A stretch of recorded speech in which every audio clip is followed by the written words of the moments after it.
ఈ టెంపుల్ ఎక్కడో తెలిస్తే కామెంట్ అయితే చేయండి మీలో ఎవరికైనా. తెలియకపోతే ఏం పర్వాలేదు. వీడియోనైతే ఎండ్ వరకు చూడండి. నేనైతే వీడియోలో చెప్పేస్తాను. ఇంక వీడియోలోకెళ్ళిపోతే మా మామ వాళ్ళైతే ఇవాళ కావెళ్ళ పండుగైతే చేశారనమాట. దానికోసం మా ఊరు పీలేరు నుంచైతే పాకాలలో ఉన్న శ్రీ సుబ్రహ్మణ్య స్వామి టెంపుల్‌కైతే వెళ్ళామనమాట.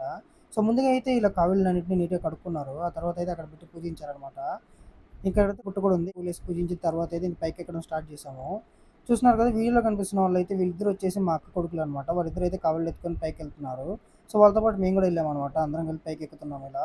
ప్లేస్ అయితే అమేజింగ్ ఉందనమాట పైకెక్కడానికి కూడా. మొత్తం వ్యూస్ అయితే సూపర్‌గున్నాయి పైకెక్కిన తర్వాత. ఇలా ఉంటదని నేనైతే ఎక్స్‌పెక్ట్ చేయలేదు. నేను ఫస్ట్ టైమ్ వెళ్ళటం. ఇంక పైకి ఎక్కిన తర్వాత ఇక్కడైతే కర్పూరాలు, కడ్డీలు ఎలిగించుకొని, టెంకాయలు కొట్టిన తర్వాత అయితే దర్శనంకైతే వెళ్ళిపోయాము. దర్శనం చేసుకున్న తర్వాత అయితే ఇంక స్టార్ట్ అయిపోయాం కిందకి రావడానికి మళ్ళీ. ఇదైతే కిందకెళ్ళే దారనమాట. పైకెక్కేది సెపరేట్, కిందకెళ్ళేది సెపరేట్. ఇప్పుడైతే ఆడి కృతిక టైం కాబట్టి ఇక్కడైతే పెద్ద జాతరలాగా చేస్తున్నారనమాట. కింద కూడా డెకరేషన్‌లు అన్నీ కూడా చూడొచ్చు మీరు ఎలా ఉన్నాయనేది. ఇప్పుడైతే స్టార్ట్ చేశారు అంతే. రిటర్న్‌లో క్లైమేట్ అయితే మాత్రం అద్భుతంగా అయితే ఉండిందనమాట.